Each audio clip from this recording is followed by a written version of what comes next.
Good morning, students.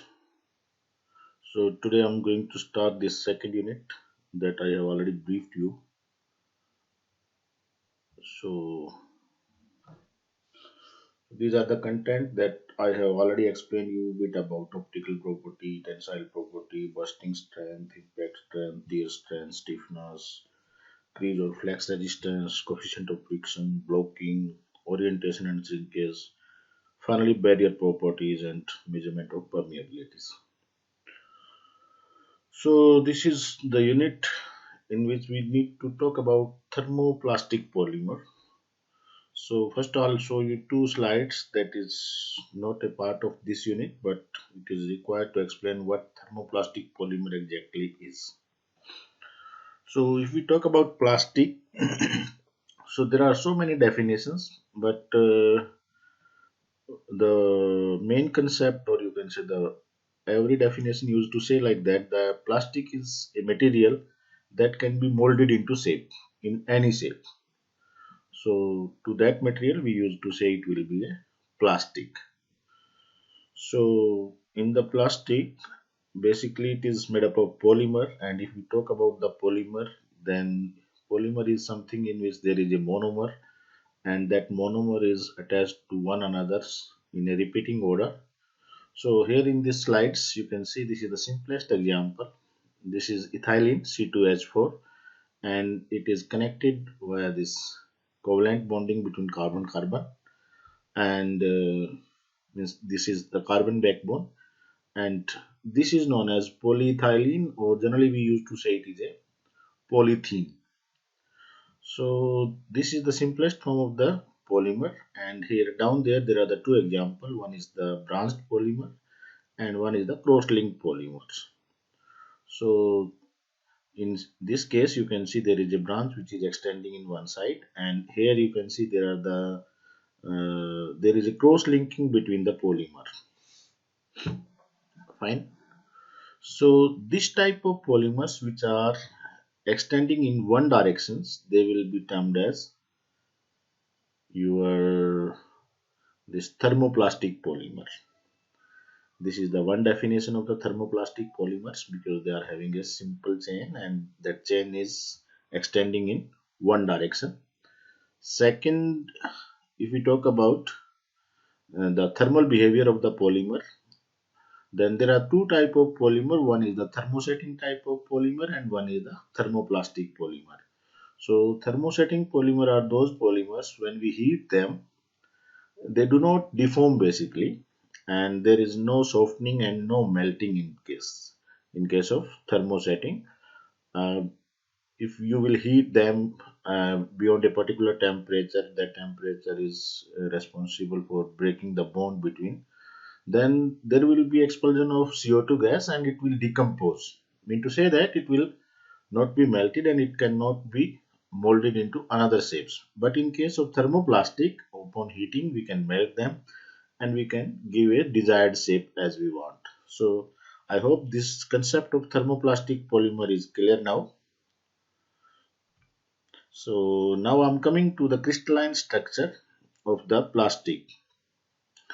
So in your 12th classes or 11th classes, you may have studied about the crystallization process. Crystallization is a process that is generally shown in case of metal. When metal is molted and on cooling, there is a nucleation, and from that nucleus, there are number of nuclei, and from that nucleus some crystal develops. So that takes a crystalline structure. But if we talk about the behavior of the plastic, let we have heated it and it has molded melted one, and now we are cooling it. Upon cooling, the pattern of the crystallization is different in case of plastic in comparison to metal. So what happened, because there is a long chain length, so the chain length remains entangled to each other. So some portion gets crystalline, like here you can see this is the typically arranged structure. So well ordered structure, we can say this is the crystalline crystallites, and it is surrounded by a amorphous region. So if the degree of crystallinity is high, then we will say that is a kind of packed polymer, or it can be seen in case of high density polythenes.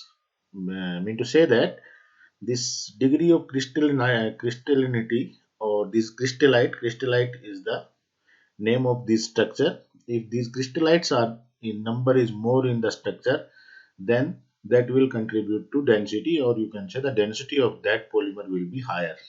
So in case of HDPE, high density polythene, this crystallinity is around 75 to 90%, and if we talk about the low density polythene, it remains around 55 to 70%. So it is necessary for you to understand what is the role of this crystalline structure on the density, and later I'll relate this crystalline structure with the optical property. Now I'm going to start the optical property. Yeah, this is also not a new concept to you guys, because you may have studied that when a light is incident on an object, then depending on the property of the object, either the whole light may be absorbed, neither it is reflected nor it will be transmitted. Sometime some part of the light pass through it. If it is a transparent material, then whole of the light will pass through. That is the transmittance. And sometimes the material surface is such that it reflects the light of incident. So that property is the reflectance. So on the basis of whether the light is absorbed, reflected, transmitted, and one more phenomena, that is refractions, you may have studied. Sometimes there is a deviation in the path of the light. So on basis of these four characteristics, we define the optical property. And if you talk about the optical property of the polymer, these are the lists. Clarity is the one property, then diffractive index, haze, gloss, transmittance, and reflectance. So first I'm covering this clarity. Clarity of a film indicates the degree of distortion of an object when viewed through the film. For example, if we see something from our classroom by keeping a film in front of us, so the degree of distortion, like we are watching a kind of, there is a tree, and if we cannot see that properly, that the clarity is poor. Further he write like, see through the clarity referring to the ability of film to resolve the fine detail of the very distant image viewed through the film. I hope you understand. Let there is a object, and if we wish to see it through the film, if we are able to see the object clearly, then we say that film has better clarity comparison to one through which if we see the object and it is not means a approximation we can observe. So you can take the example of mobiles also.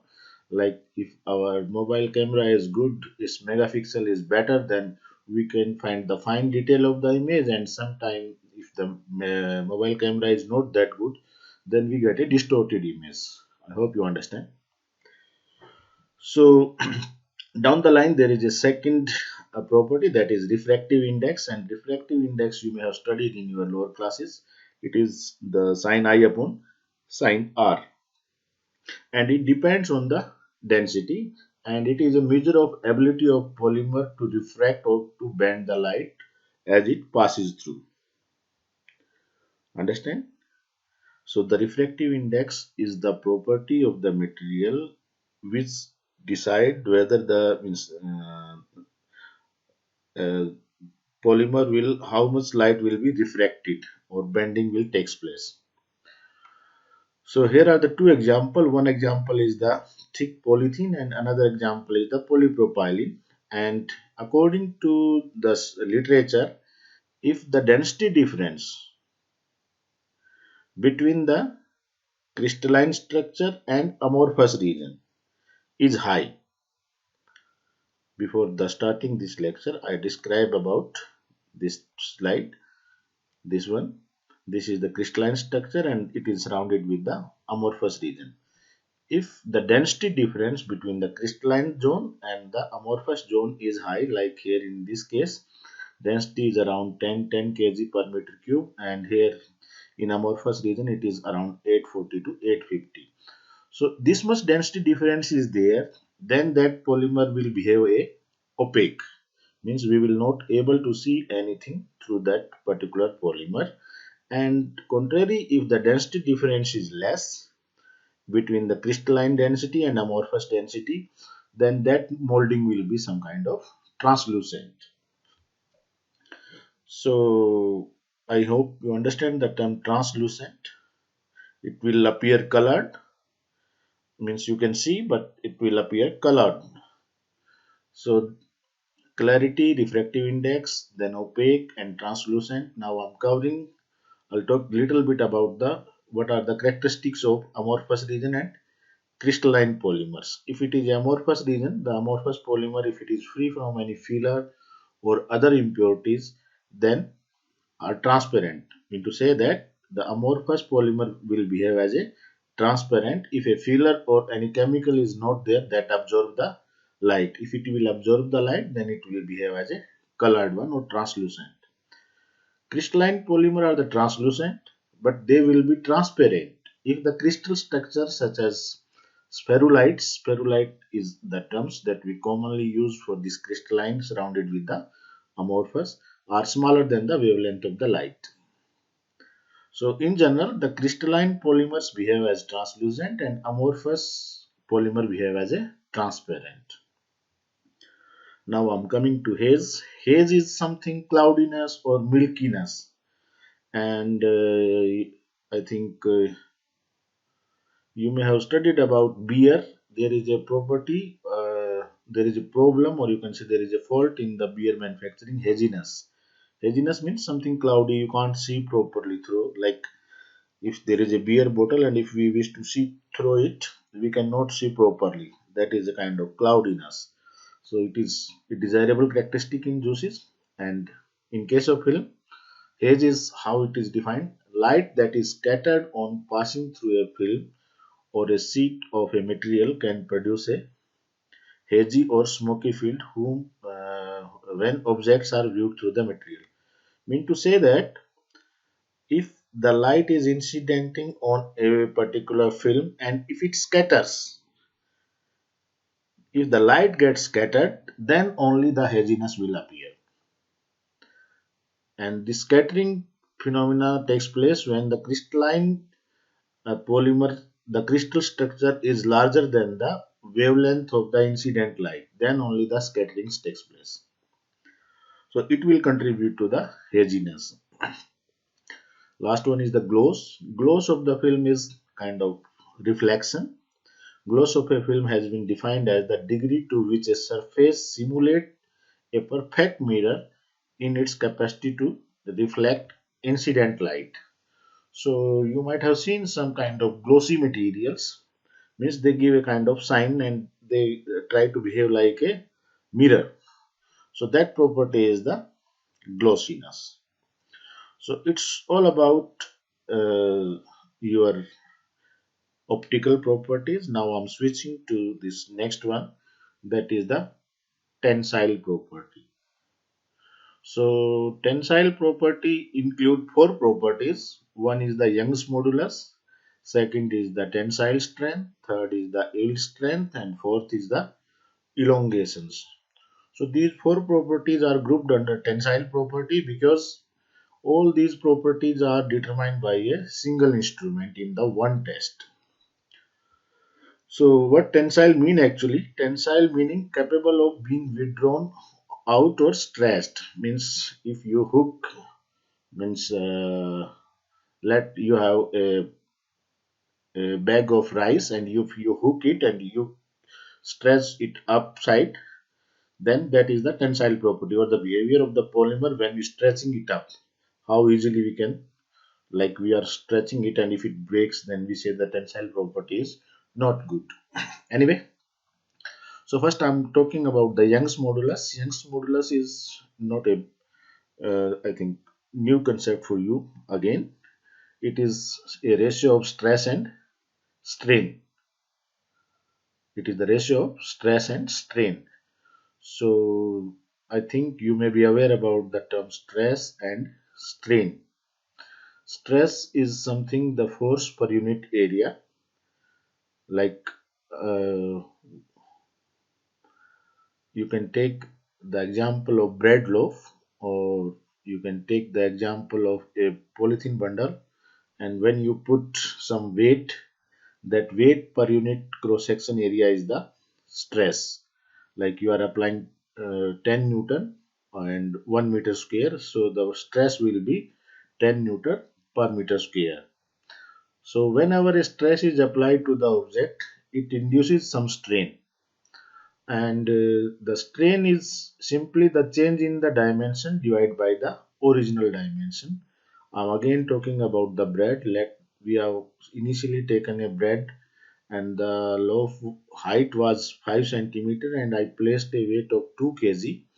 So 2 kg divided by the cross section area of the bread loaf is the stress, and initially height was 5 centimeter, and after putting the weight it has reduced to 3 centimeter.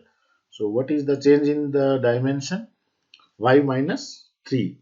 So 2 is the change in the length divided by the original length. So the value of strain will be 2 by 5, and it is a dimensionless number.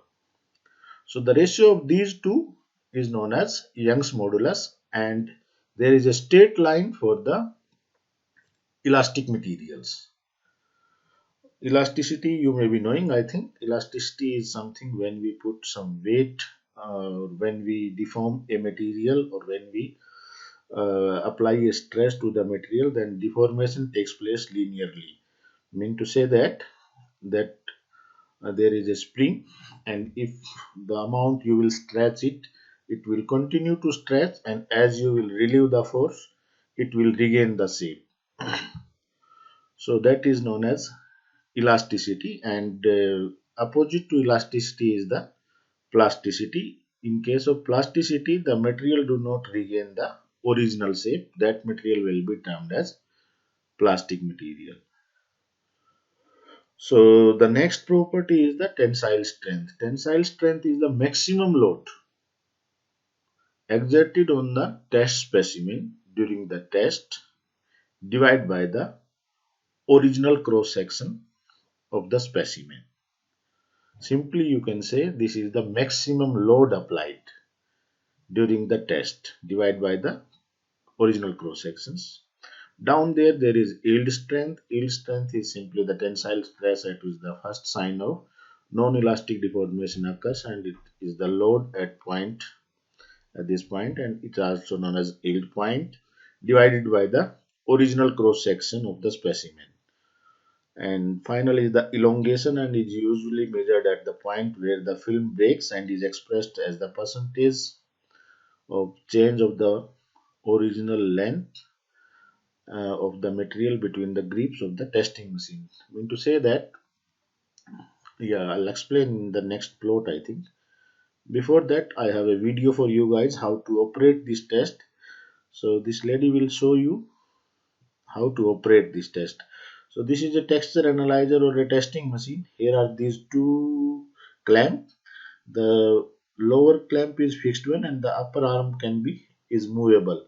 So she will fix a this plastic or the polymer strip here, and it will move towards up. Okay, and initially when the deformation or the applied stress is less, the material will behave like elastic. Finally, as the stress will increase, it will enter into the plastic zone. After that, deformation means the stress requirement will be less, and like it is continue to stretch up to here, then finally your material will break up. So yeah, you can see first later I'll explain. Is I'm able to operate it or not? I think it should work.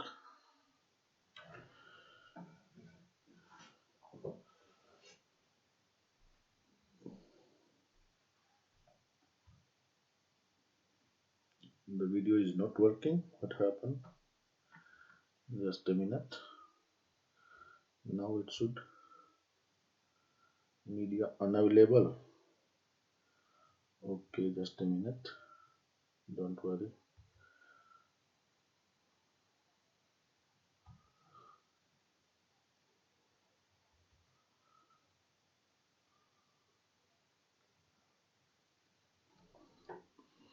I was talking about tensile testing.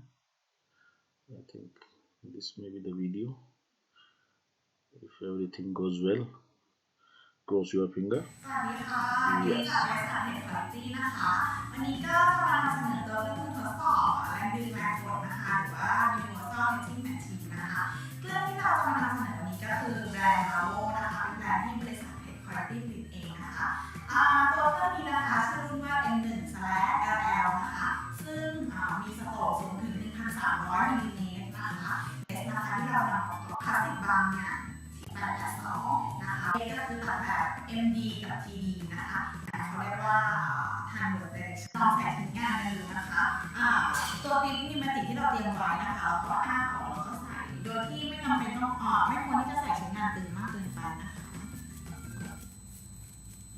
'So now she is fixing this strip of this packaging film in this tester, and now she will operate.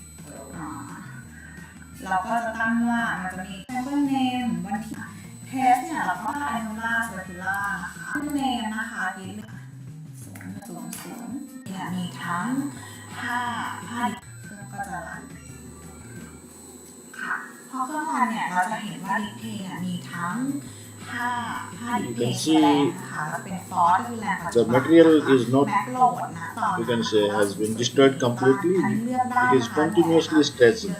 So this is contributing to the elongations. The distance we travel on this x-axis mm. So the elongation property is very high. I mean to say that we can, like, it's like chewing gum.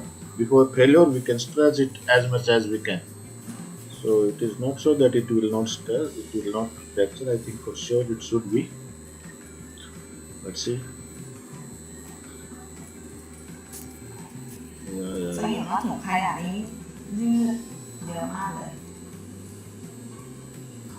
So she is continuously stretching. This machine is going. Yeah, finally it is fair. Okay. So now you have to observe this.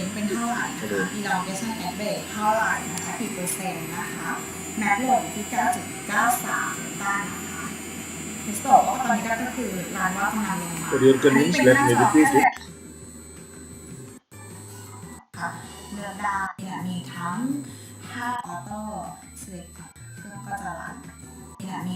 See?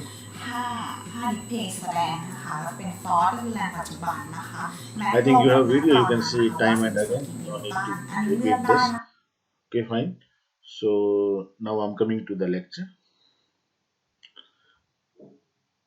So we are studying about the tensile property, and in the tensile property I teach you about the stress, strain, tensile strength, yield strength, elongation, and this was the video by which I demonstrated you how this test is performed. So now I'm coming to the plot. So when we carry out this type of testing, then with the help of the software, we obtain this type of the plot. Here on x-axis, we calculate strain, means change in length divided by original length, and on y-axis it is stress. Simply you can say the force per unit area. So the plot is starting from 0, or it is, and up to this, mean to say that if you will apply this much stress, if the applied stress is this much or less than, then your plastic film will behave like a elastic material. As you will remove the force, it will regain the original shape. And this is the slope of this line gives you Young's modulus, that is the ratio of stress and strain. Fine. Now you can see as the applied stress is increasing, here the molecule has gone distant apart and it has entered in the plastic zone. So this point is known as the yield point, or the strength is the amount of force at particular this point and the cross section of the specimen. So after this, if you will apply further forces, means the force requirement will be not that much, but it will continue to then it will come down. So now this material has entered in the plastic zone. As you will remove the force, it will not coming back to the original shape. So in that but last video you have seen that line was continue and finally it again needs some more force, and at this point the fracture takes place. So this is the maximum force. This is the maximum force that your specimen has bear divided by the cross section is termed as tensile strength. This point is indicating the yield strength. This point is indicating the tensile strength. And this distance, the distance traveled by the specimen before the failure, will be termed as elongation. Elongations will be in the percentage, like initially you have loaded a sample and its dimension was 5 centimeter, and before failure it reached to what to say now 8 centimeter, 5 to 8. So you can easily calculate the elongations 3 by 5 into 100, means the elongation in this case will be 60%. I hope the concept is clear. If any doubt you can text me. So what is the importance of this tensile properties? So the passage of the film through a packaging or printing equipment when there is a sudden snatch could cause a non-reversible distortion out of register yield strength. Yield strength means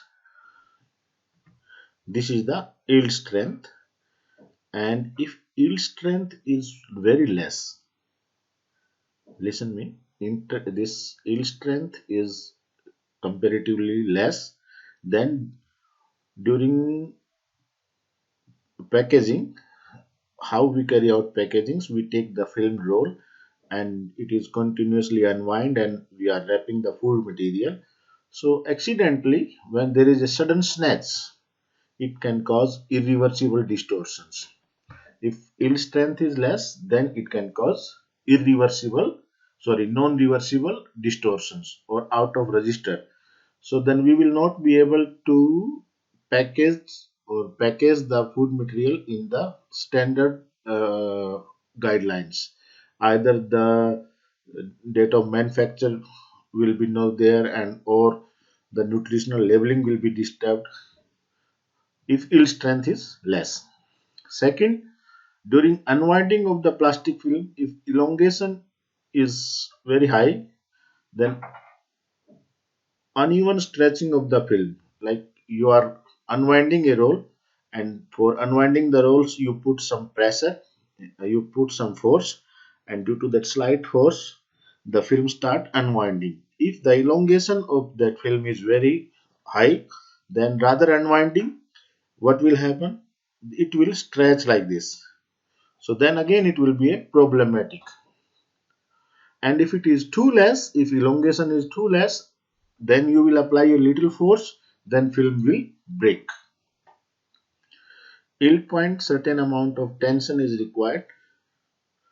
So these are the is area under curve is toughness, that is I think stiffness we will talk later. Now I'm coming to the next part, that is the bursting strength. Bursting strength of a film is the resistance it offers to a steadily increasing pressure applied at right angle to its surface under certain defined condition. It is essentially a measure of capacity of the film to absorb the energy. So generally this test is carried out for the paper material like cardboard or the cartoon material or corrugated board. So how we perform this test? It is written here: the clamp for holding the sample over a circular rubber diaphragm, diameter this one, and a pump that forces a liquid, usually glycerol, into the pressure chamber under the diaphragm. And the measure of the total hydraulic pressure expanding the diaphragm at the time of the sample rupture is the bursting strength. Burst means like when you chew the bubble gum and then you make a sound of patak. Like how it happens? Because that first you chew it properly and then you make a layer, then you blow the air, and that blowing air is putting the pressures, that is a air pressure. But in this bursting strength we apply a hydrostatic pressure, and to apply the hydrostatic pressures we take glycerol. So first of all, a film is fixed down there. You may be missing my actions during this lecture that I generally do in the class. So this video will help you to understand the concept easily. But again, I think this video will not work here, and I have to run to the my oh what it is. I forgot. Bursting strength, no? Durability, frictions, blocking. I may have or not. Just a minute. Give me 1 minute. Handleometer, the friction tester, time, shrinkage.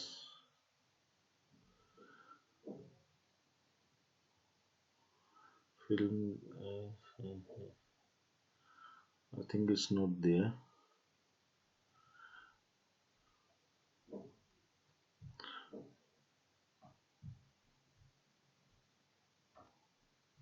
So I'm facing difficulty to find out where it is.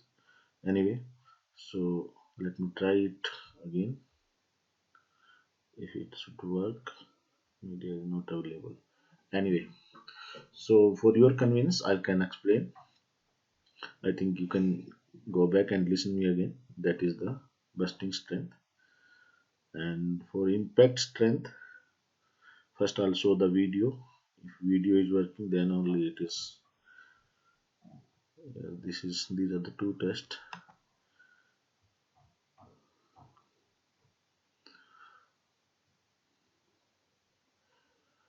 So impact means a high amount of force that you apply all of sudden, that is known as impact.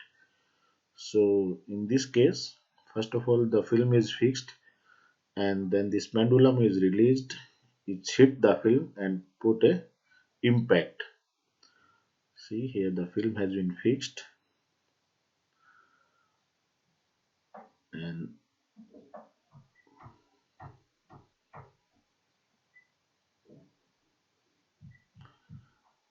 yes, this knob has put given a impact. Yeah, this is known as impact testers. So how easily your film deforms when an impact is given. So you may have seen there are different type of plastic materials. Those are, some will tear easily, some will deform and but will not rupture, some will elongate.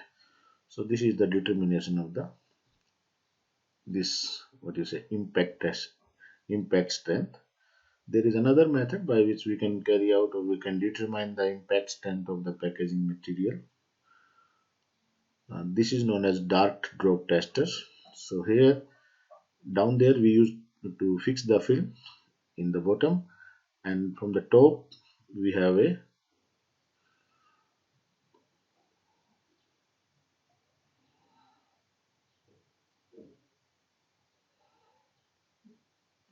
unnecessary, yeah, this is the kind of plungers, and in these plungers we can fix all type of the load. We start with the minimum load and then we finally reach to the all available.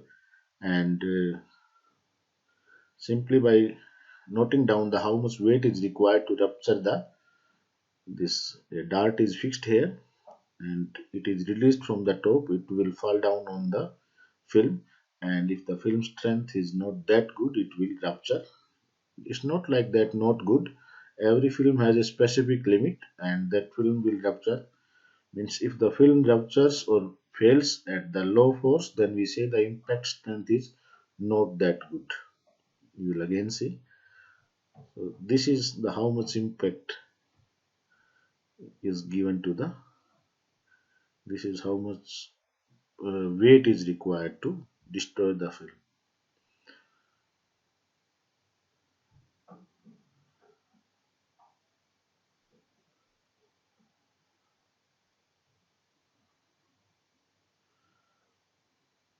So this time I think the specimen has ruptured. Yeah.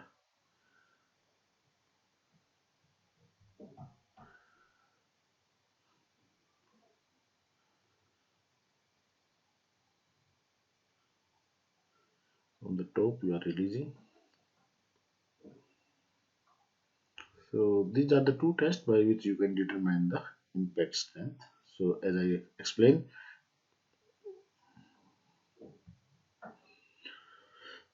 impact properties of polymeric material are directly related to the overall toughness of the material. The toughness being the ability of polymer to absorb applied energy.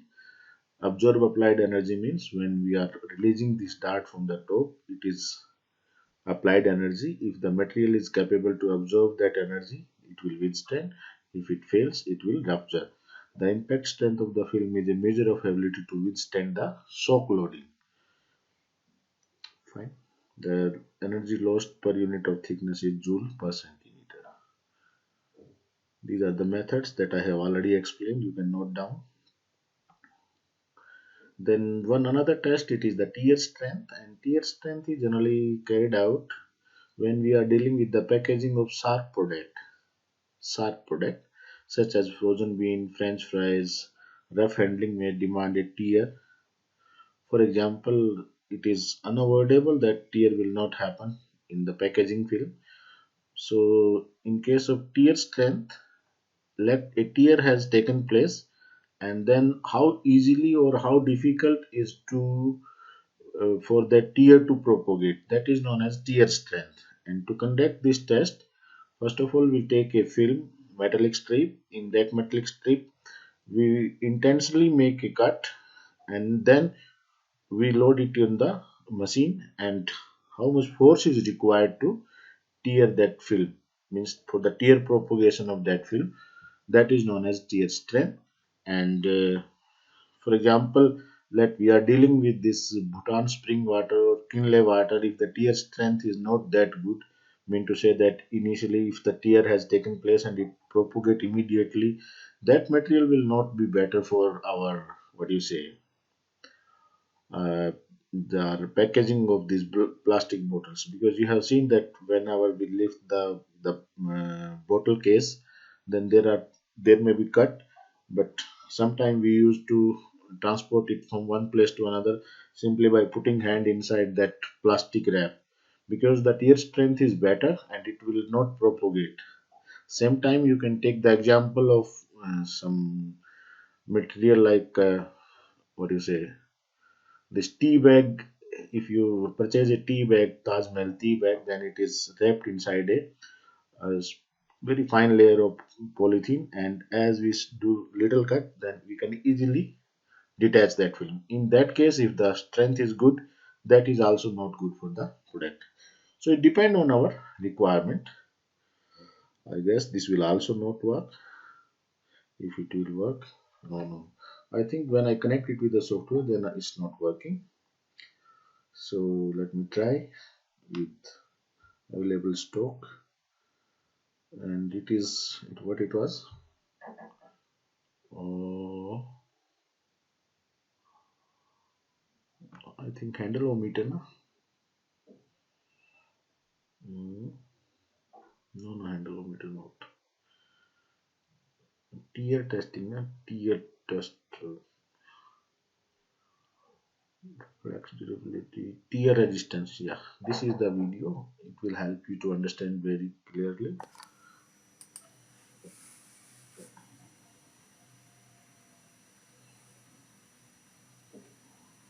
See, um, watching the video here. From here you can start.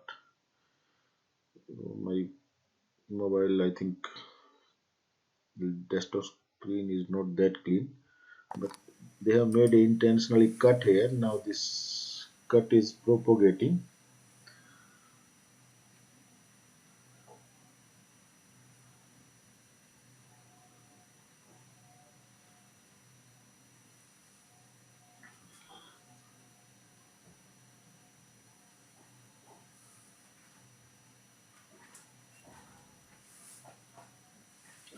Excuse me. Yeah, yeah. You can read here the energy required to clear the propagation that has already been initiated by cutting a small nick in the sample with a blade. The plastic packs, yeah, yeah, that I have already explained. So it is the energy required basically. Energy required means how much force we have to apply to tear for the tear propagation. It is not to create a tear. The tear we have already made. That has already been initiated by cutting a small nick in the sample with the blade. So let me repeat it again. I think up to this you have seen. So it will continue. Very smoothly it is going because no much force is required.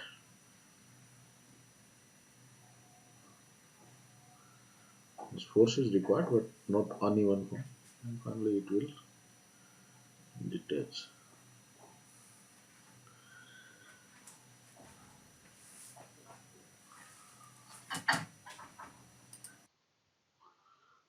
So this is the test. So next test is stiffness. Stiffness means kind of bending. How difficult to bend something, that is known as stiffness, and it is opposite to the softness or this limpness. All properties which find important application in the package use and sale appeal. Stiffness can be considered as a resistance of the film to distortion and particularly to bending. I'm missing my classroom. Actually, if I'm in the classroom, I'll be able to explain you in a better way. Anyway, you can take two example like one is thick polythene and one is thin polythene. And if you like to bend that polythene, that is thinner one, very less amount of force you need to apply. Okay, that is a softer side of the, that is a softer kind of the material. Sometimes you can take the this tarpol type of material, or when we go for kind of outing, then we prefer, or you may have seen some thick polythene that farmer used to cover their grains. So that is difficult to bend. That is known as your stiffness. So I'll show you video. See, will it work or not?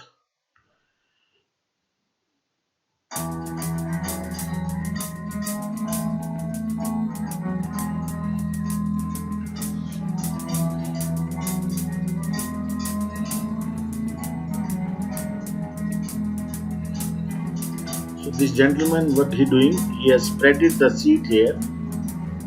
This seat is in a straight way. And now he is trying to bend, and this arm is attached to a sensor. So and how much force was? Yeah, explain again. So this seat is straight one, and now this arm will bend it down there. And how much force is required to bend this particular seat can be judged by the sensor which is attached. So if the force requirement is more to bend this seat, then we say the stiffness is high in this seat. Okay, fine. Okay, what else I need to? Stiffness I have done. Then crease or flex. This is again a test which determines the strength of this plastic film. The resistance to the repeated flexure or creasing is important in use and is measured by repeatedly folding the film backward and forward at a given rate. The number of cycles to failure is recorded as the flex resistance. Even if the failure doesn't occur, certain properties of the film may be seriously impaired. So it is a simple test in which we use to flexure or creasing by folding the film backward and forward. So we used to fold the film like this and this time for a number of cycles, and then we say we note down the number of cycle when it fails. I think it will available, but it will not available in the slide. Again, I need to help this flex durability. Na? Yeah, I think this is the test.